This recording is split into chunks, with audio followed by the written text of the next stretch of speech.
menos que venga. Te contesté, Glory, te contesté. Sí. Gracias. No te preocupes. Vamos allá, vamos a empezar. Bueno, ¿cómo lo lleváis? Se va a llevar.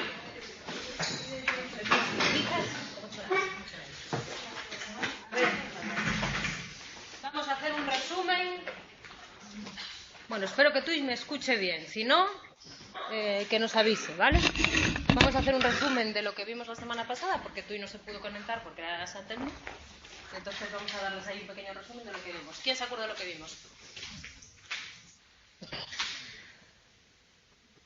A ver, ¿qué vimos la semana pasada? Os doy una pista. Empieza por... No me miréis el libro, empieza por C. Hoy vemos los cognitivismos, pero no fue lo que vimos la semana pasada. La semana pasada vimos los conductismos. Muy bien, ¿vale? Y vimos... Voy a poner una pizarra en blanco. Madre mía. Sois de lo que no hay. Ay, ¿No os acordáis de una semana para otra? Vamos, ni aunque... ni aun hacerlo a propósito. Vamos allá. Bueno, no te preocupes que voy a coger una... Voy a poner una pizarra en blanco.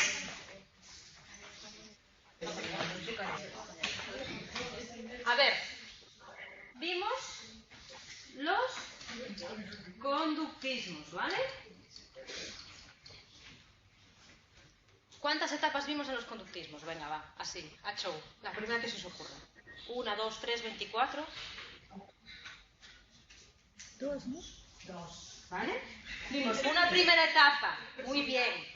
Una primera etapa que iba hasta aproximadamente 1920-1930, que se llamaba, ¿qué? ¿Conductismo qué? Conductismo clásico, muy bien. ¿Qué figura es la representante de ese conductismo clásico? Venga. Empieza por W. Y os doy otra pista, no es Wundt.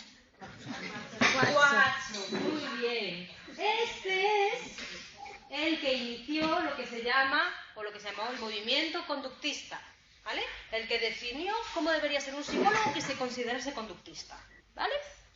En un artículo que publicó en el año 1913, que se llamaba, o le llaman de manera genérica, el Manifiesto Conductista, ¿vale? Venga, preguntas. ¿Los conductistas estudian la mente o estudian la conducta? Conducta. Entonces, ¿qué pretenden? Cambiar el foco de la psicología, no tanto para los contenidos mentales como para las conductas observables, ¿vale? Se propone que se haga, igual que el resto de las corrientes, de una manera estricta, sistemática, con un método objetivo, ¿vale? Solo que en vez de estudiar lo que hay dentro de mi cabeza, voy a ver lo que yo puedo observar. ¿Bien? Esto es la base de este señor de aquí, de Watson. ¿Qué pasó con Watson? Que se retiró por la mujer, no sé cuánto, se fue al campo a poner sus zanahorias y ahí se acabó el conductismo clásico. A partir de 1930, ¿vale? Vemos que el conductismo toma como dos vertientes. Una vertiente que se llama, de manera genérica, conductismo mediacional, ¿vale? Y una vertiente que se llama conductismo, ¿qué? Venga. Radical. ¿Os acordáis? Yo di esta clase la semana pasada. Sí. ¿Vale? Y otra que se llama conductismo radical. ¿Vale? Ya no os voy a decir en qué consiste el conductismo mediacional ni quiénes son los autores, porque vamos, si no me contestáis a esto, no me vais a contestar ni demás, ¿vale? Autores del conductismo mediacional. Juli. T-O-L-M-A-N. Muy bien. Juli Tolman. Son estos dos autores que se consideran dentro de esta corriente del conductismo mediacional y que, como su nombre indica, lo que me están diciendo es que entre los estímulos y las respuestas, que es lo que quería estudiar Watson, hay variables intermedias que estarían explicando la relación entre unas y otras. Uno dice que son propósitos, el otro dice que son instintos, ¿vale? Esta es la característica básica de este conductismo mediacional. Frente a este conductismo mediacional, que acordaros que lo que pretendía era completar la teoría que me había hecho Watson, no os interesaban tanto por los aspectos experimentales. Está un conductismo radical, cuya figura es Skinner. Skinner, ¿vale? Que este señor me dice, dejaros de teorías, dejaros de completar, dejaros de tal, vámonos a lo que me dijo Watson al principio, que era experimentación, variables observadas, estímulos y respuestas, punto. Si me estáis metiendo aquí alguna variable en el medio es porque no controláis lo suficiente el experimento como para poder inferir una respuesta en función de los estímulos, ¿vale? Y es cuando él estudia con las ratas, el aprendizaje respondiente, el aprendizaje operante, toda la historia y demás. Bien, aquí es donde nos quedamos. Este conductismo mediacional y conductismo radical va desde 1930 hasta aproximadamente el 1950. ¿Lo entendemos? ¿Os acordáis de lo que yo os dije y demás? Entonces, ¿en qué nos quedamos la semana pasada? En unas corrientes de psicología que estudian la conducta con variables intermediarias, sin variables intermediarias, con propósitos, sin propósitos, con instintos y demás, de una manera objetiva, ¿vale? Y con un entorno muy controlable. ¿Bien? ¿Qué vamos a ver a partir de 1960 aproximadamente? Tened en cuenta que nos habíamos quedado en el conductismo mediacional y en el conductismo radical en los años 1930 y 1950. ¿Qué va a pasar en el 1960? Que como pasa siempre en la psicología, donde dije digo Diego. Y hay unos nuevos autores que dicen que lo que vino hasta el momento no vale, ¿vale? Que son aquellos que nosotros asociamos con los cognitivismos, ¿vale? 1960, el año. El país, o los países por decirlo así, los Estados Unidos. Ojo, al igual que lo que habíamos visto con Watson. ¿Qué pasará? ¿Qué creéis que será? ¿Será una continuación de la corriente anterior? ¿Creéis que será algo totalmente distinto o qué? Venga, darle un poco al coco. Distinto. Va a haber un cambio, ¿vale? Lo que se llama un cambio de paradigma, ¿vale? ¿Que fue una verdadera revolución, como quieren decir muchos? Bueno, ya veremos si realmente es así o si ya hubo corrientes intermedias entre el conductismo y el cognitivismo, ¿vale? Pero esta corriente no se va a parecer en nada a la anterior. ¿Por qué? Porque si el conductismo me dijo que yo tenía que estudiar la conducta, los cognitivistas vuelven a estudiar la mente o cómo funciona lo que está dentro de mi cabeza, qué funciones desarrolla, a qué se asemeja y demás. Y como veis aquí, hacen una comparación entre lo que es la mente de un ser humano y el funcionamiento de un ordenador, ¿vale? ¿En qué me van a hablar ahora entonces? Me van a hablar de input, output,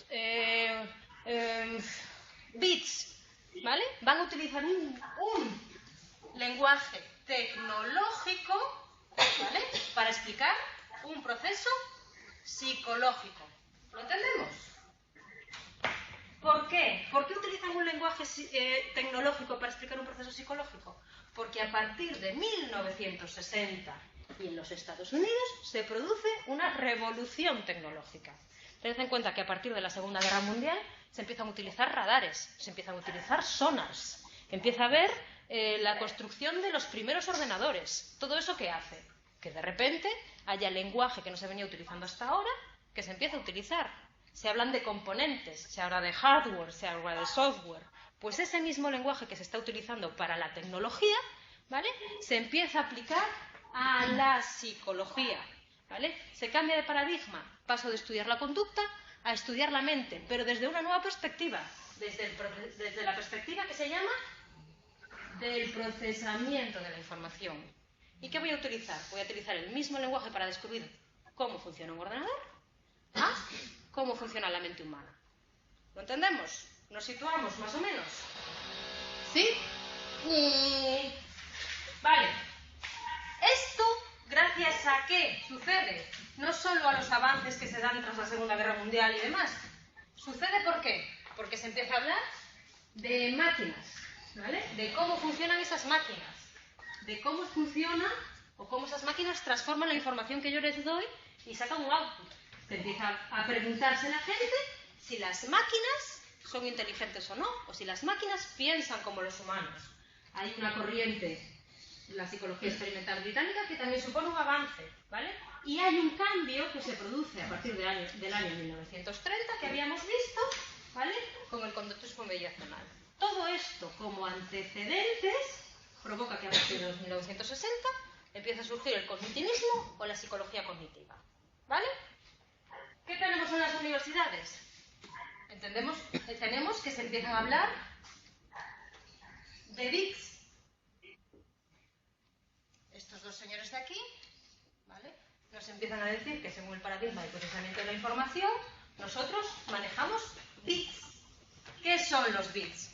Los bits son las unidades de información mínima que se precisa para elegir entre dos alternativas equiprobables.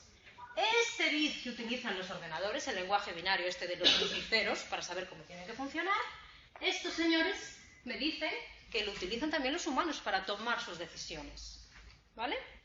Ojo, este señor de aquí, Miller, me dice que nosotros como seres humanos, al igual que lo pasaba con los ordenadores, agrupamos esta información en unidades cada vez más grandes, que ya no les llamo bits, sino que le llamo el chunk.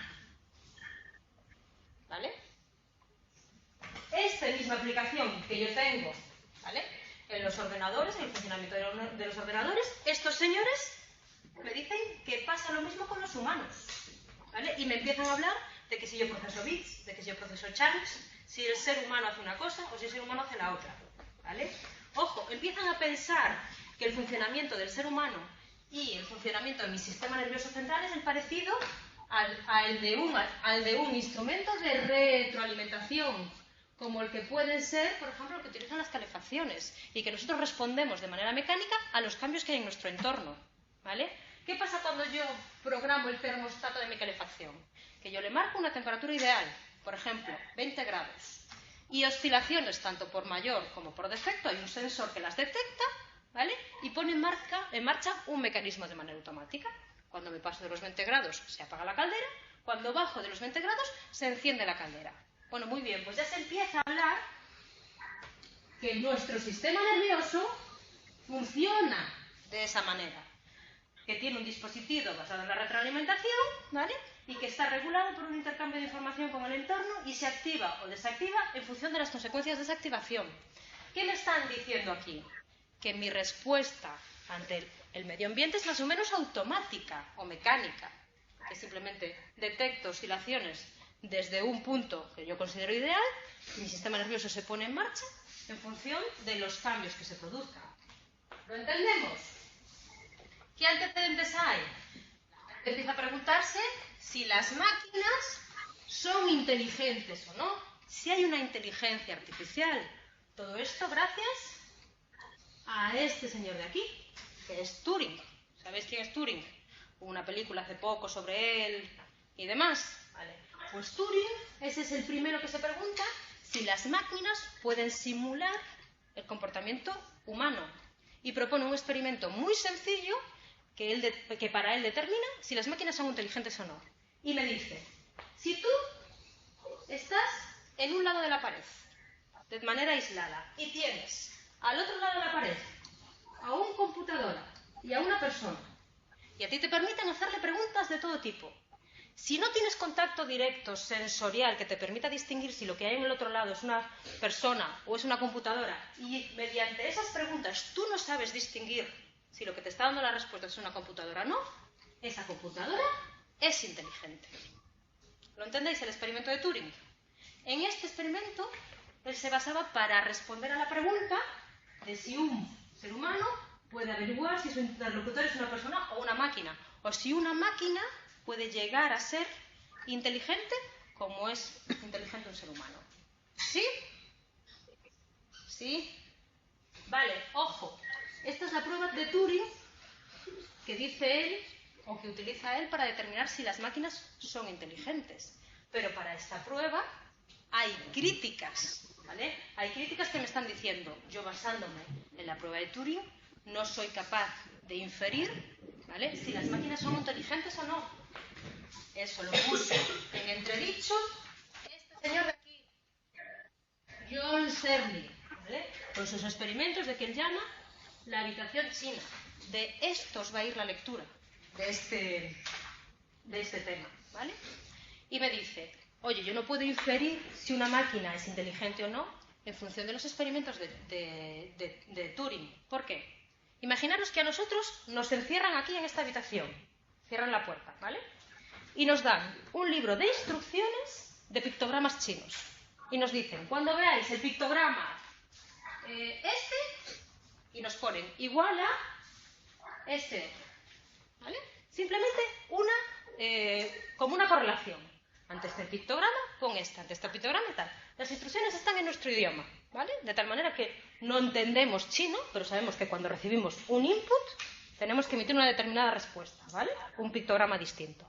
Vale, estamos aquí todos encerrados con nuestras instrucciones. Y ahora de repente vienen unos investigadores chinos que desde el otro lado de la puerta nos mandan preguntas en chino. Y nosotros, con nuestras instrucciones, hacemos la correlación, ¿vale? ¡Ojo! ¿Pueden los experimentadores chinos llegar a la conclusión de que nosotros sabemos chino? No. Según Shirley, eso no es posible. ¿Por qué? Porque nosotros lo único que hacemos es una correlación entre símbolos. Pero nos estamos olvidando del significado de esos símbolos. Eso es lo que Shirley le critica a los experimentos de Turing, que no podemos inferir que haya un comportamiento inteligente humano en base a los experimentos que él hizo. ¿Lo entendéis? Vale. Entre esta crítica que Shirley hizo a los experimentos de Turing hizo que si las máquinas fuesen inteligentes o no, entrase a debate.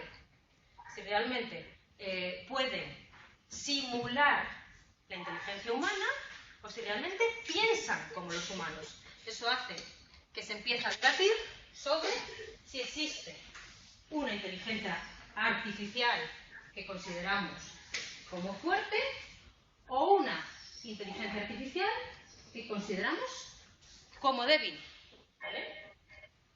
La inteligencia artificial fuerte es la que me dice que las máquinas piensan como los seres humanos imitando todos los procesos, ¿vale?, que hacen los humanos. O sea, realmente son inteligentes como los humanos.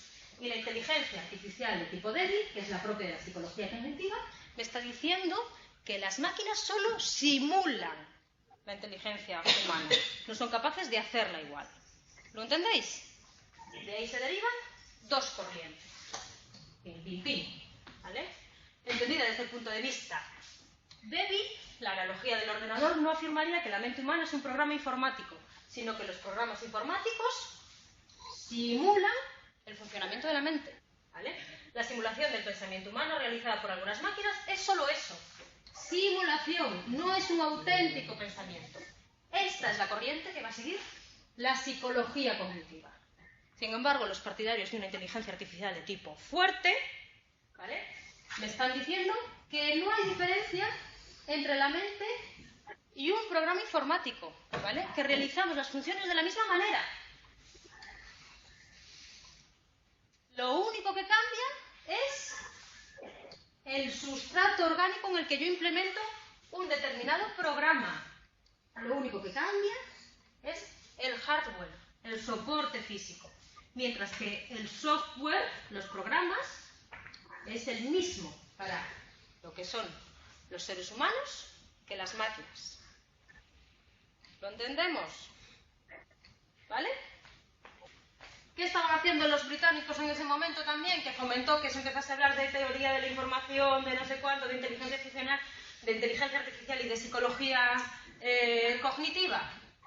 Pues empezaron a hablar, esto que aquí, de niveles de ejecución, de programas de ejecución, ¿vale? De sistema nervioso como un canal de comunicación o circuito porque circulan datos, diagramas de flujos y demás. O sea, empezaron a hablar de cómo se utilizaba la mente, al igual que estaban investigando en lo que estaba sucediendo en los ordenadores, ¿vale? Por último, ¿qué fomentó que yo pudiese hablar de inteligencia artificial o de psicología cognitiva y demás? Las corrientes mediacionales que habíamos visto, ¿vale? ¿Qué me están diciendo Tolman y Hull?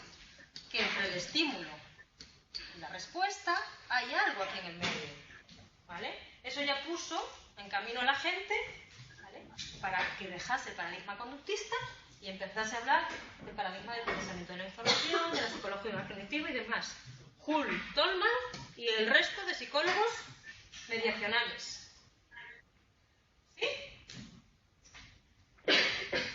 Lasley, Miller, Osgood, eso lo leéis.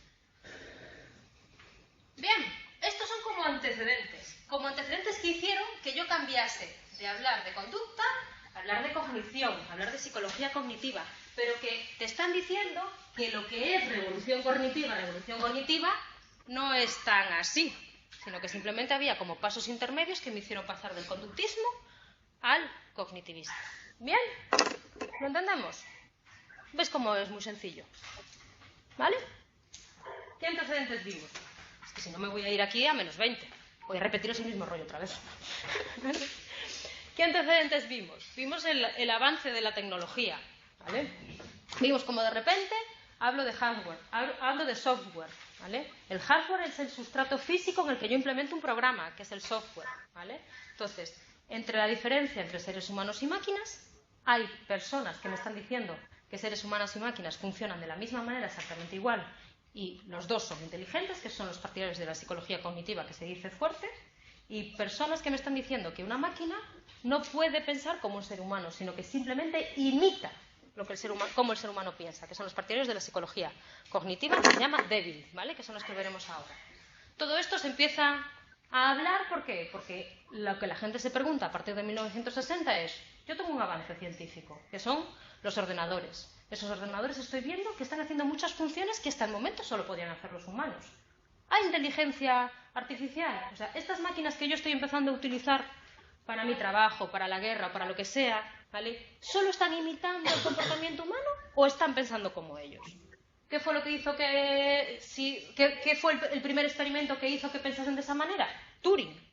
Turing me dijo, oye, si yo no sé si lo que hay detrás de este muro es un ser humano o una máquina y le estoy haciendo preguntas y no soy capaz de discriminar si es un ser humano o una máquina, eso quiere decir que las máquinas son inteligentes.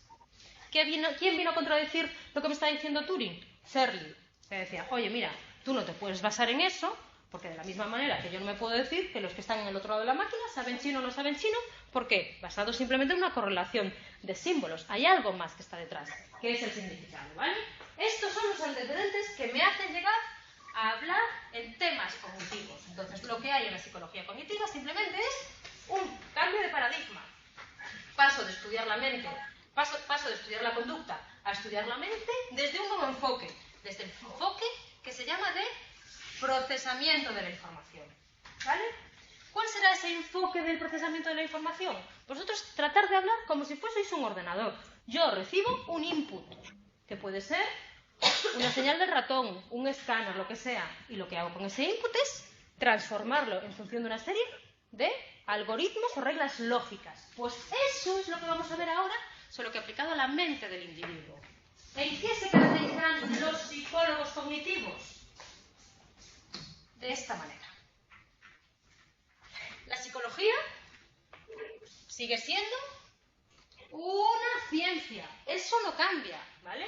Pero es una ciencia cuyo objetivo del estudio ya no es la conducta, sino es el procesamiento mental, ojo, cambiamos, ¿vale? De las distintas clases de información procedente de los órganos sensoriales, de la vista, del tacto, del gusto, ¿vale? ¿Cómo es ese procesamiento de la información? Es un procesamiento que se basa en símbolos. Lo que yo recibo a través de mis sentidos lo transformo en un símbolo, ¿vale? Y mediante una serie de reglas lógicas, ¿vale? Lo voy procesando a través de una serie de instrucciones, ¿vale? ¿Qué rasgos serán característicos de la psicología cognitiva? El concepto de representación, el concepto simbólico, el concepto abstracto, ¿vale? Ojo, énfasis en la especialización sensorial y la concepción mecanicista de la psicología. ¿Qué quiere decir una concepción mecanicista? Que yo hago transformaciones automáticas de ese input, ¿vale? Que esto es como algo de manera automática. ¿Lo entendemos? ¿Veis el cambio con la corriente anterior? El conductismo era objetivo, lo que yo puedo ver, y la conducta que yo puedo ver, ¿vale? ¿Cuál es mi meta final? Controlar y predecir esa conducta. El cognitivista es, no me voy a centrar en lo externo, sino me voy a centrar en lo que pasa aquí, en las transformaciones que mi cuerpo hace, o que mi mente hace, de lo que recibe mi cuerpo a través de mis sentidos.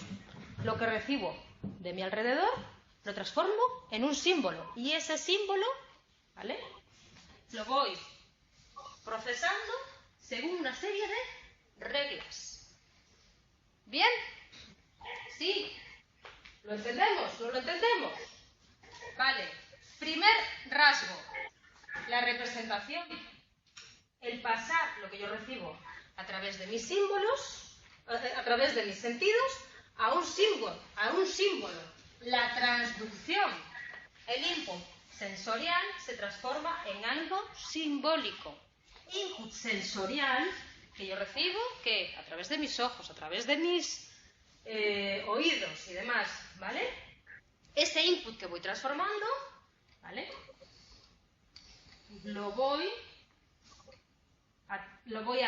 voy a emitir un output o una respuesta. ¿Bien? No me interesa tanto lo que llega a través de mis sentidos o lo que yo suelto a través de mis respuestas, sino la representación mental de ese algo. ¿Bien?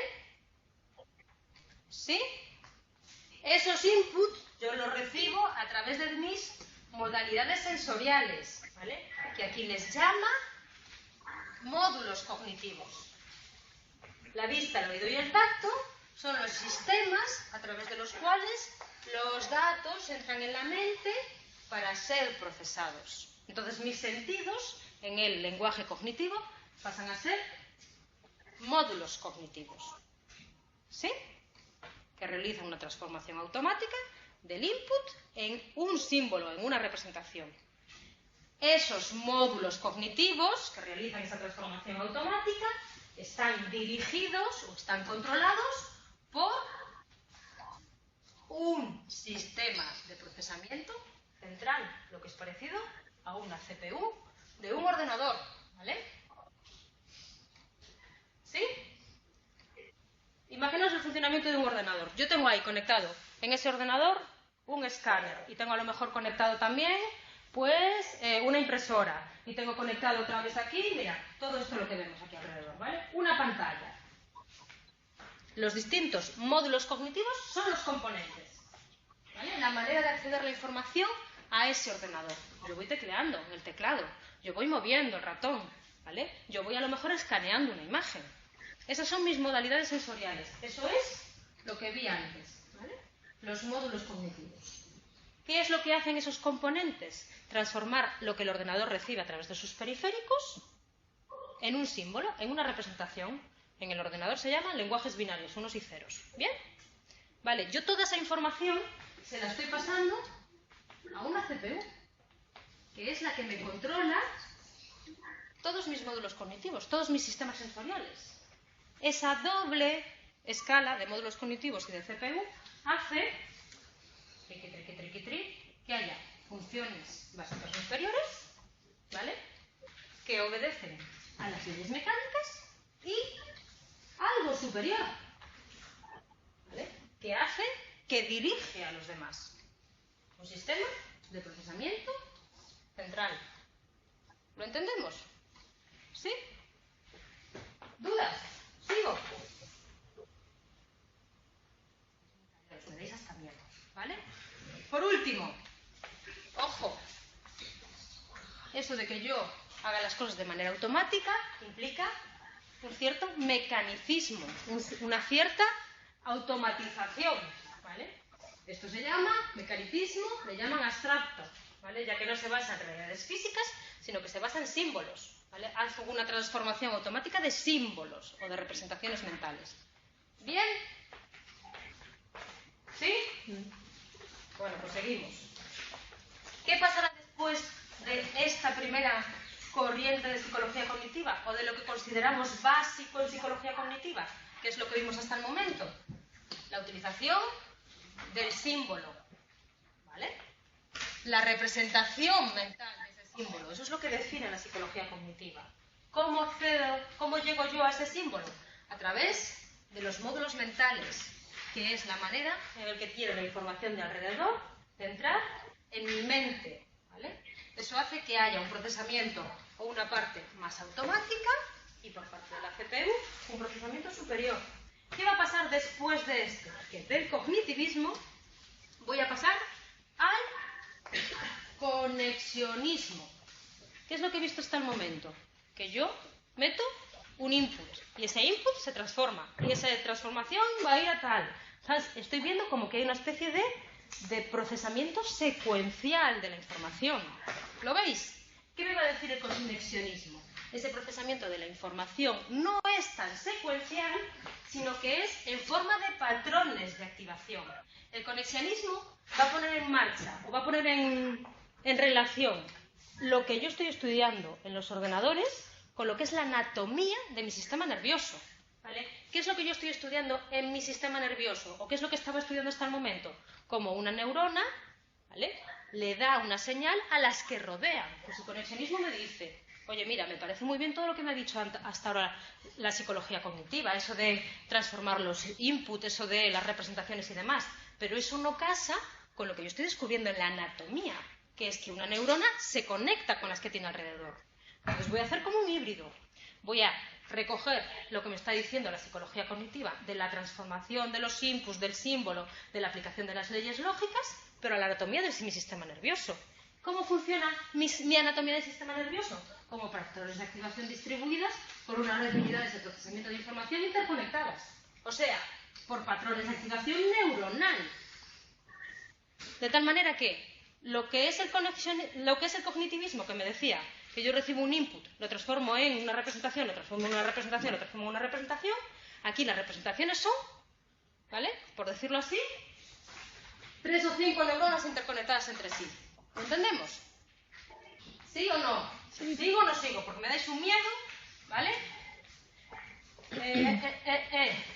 Aquí habrá también un doble nivel, ¿vale? Habrá, bueno, los patrones de activación determinadas, que serán las representaciones mentales, ¿vale? ¿Dónde está? ¿Dónde está? ¿Dónde está? ¿Dónde está? Vale.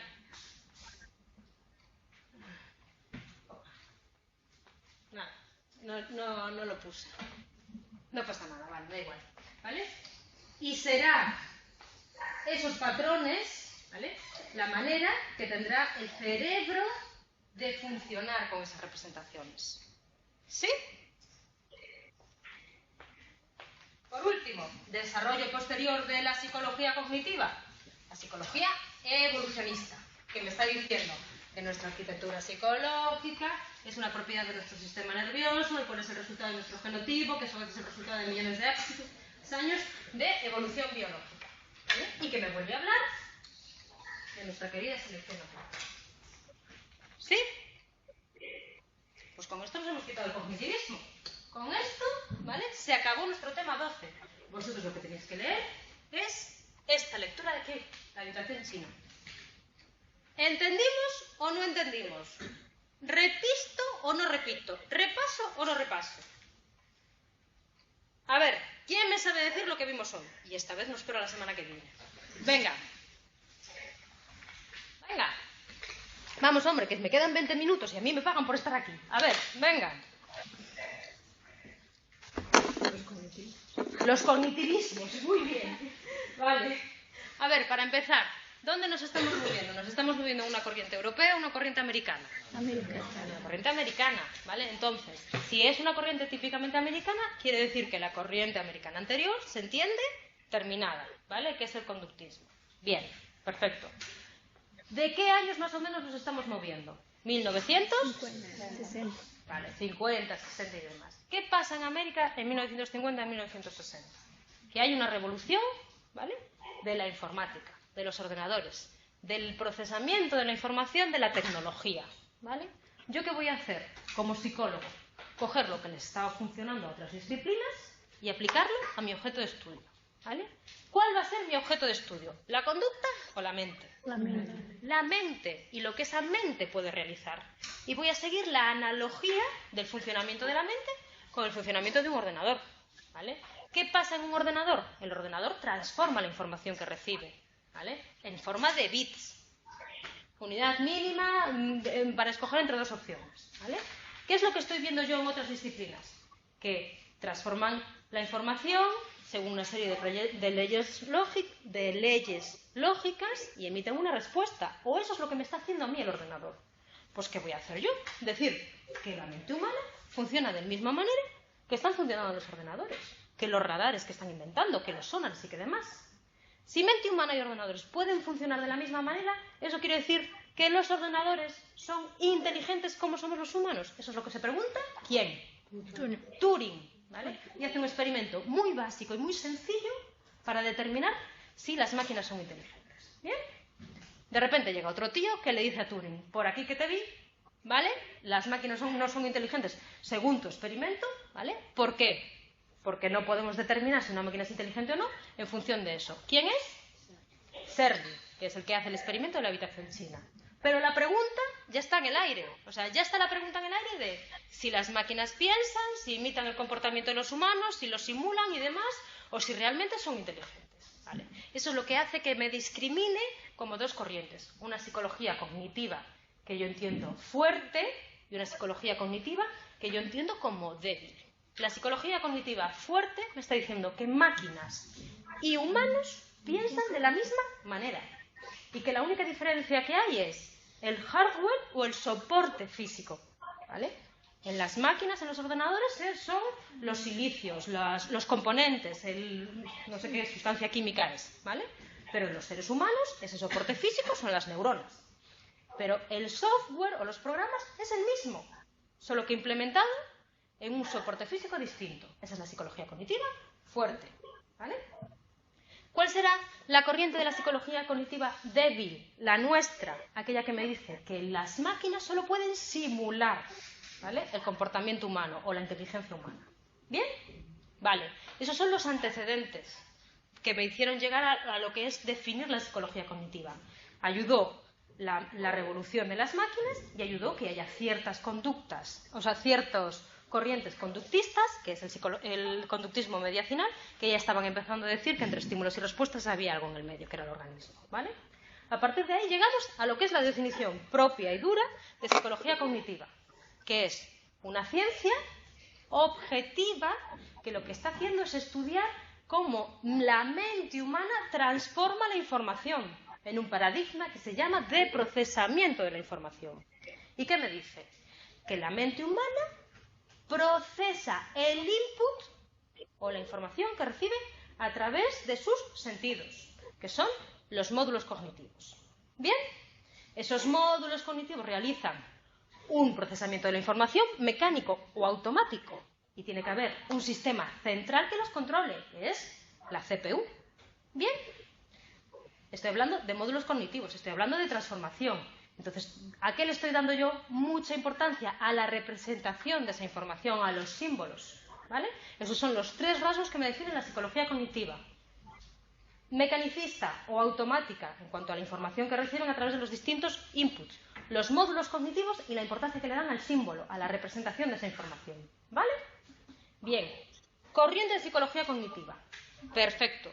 ¿Qué será posterior a ella y muy relacionada? Otra disciplina que se llama conexionismo, que sigue pensando en la representación, sigue pensando en los módulos cognitivos, sigue pensando en el mecanicista, pero adopta eso a lo que son los avances del funcionamiento del sistema nervioso que se iban descubriendo. Oye, yo sé que la neurona dispara un impulso, un potencial de acción que transmite hacia sus vecinas. Pues voy a decir que esa representación o esa transformación de la información que el cognitivismo me estaba diciendo que se hacía de manera secuencial, oye, pues no, yo voy a decir que se hace de manera de patrones de activación de las neuronas.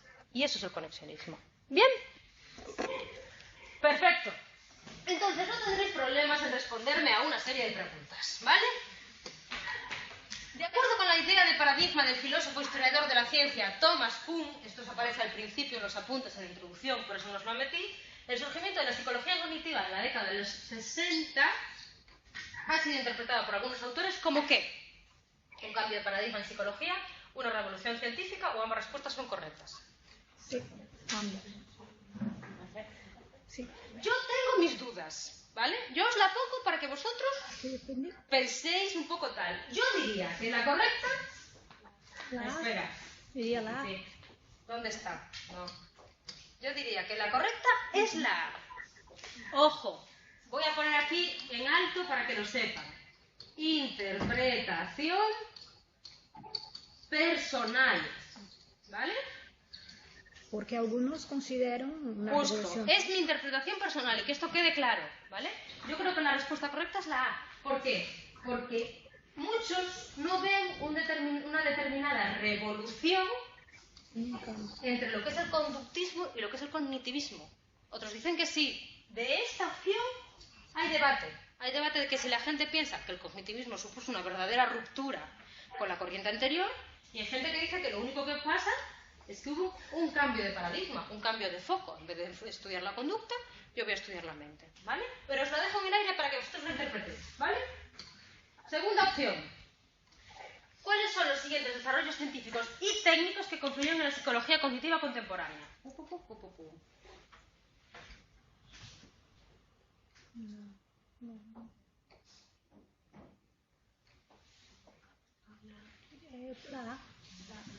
La A, ¿por qué?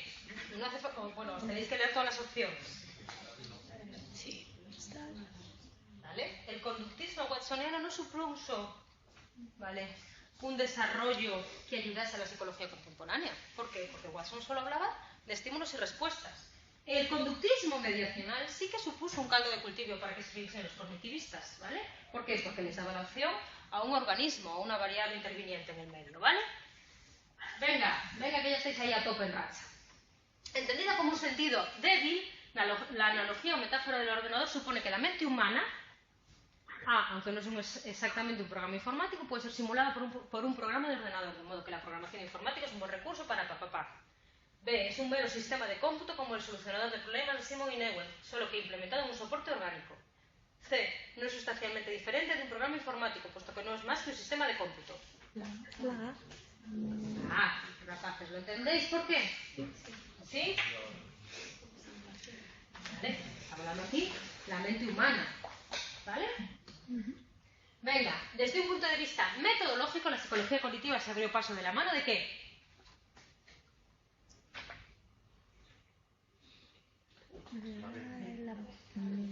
Muy bien, rapaces, muy bien. Estáis a tope con la vida. Va, la última y nos vamos, ¿vale?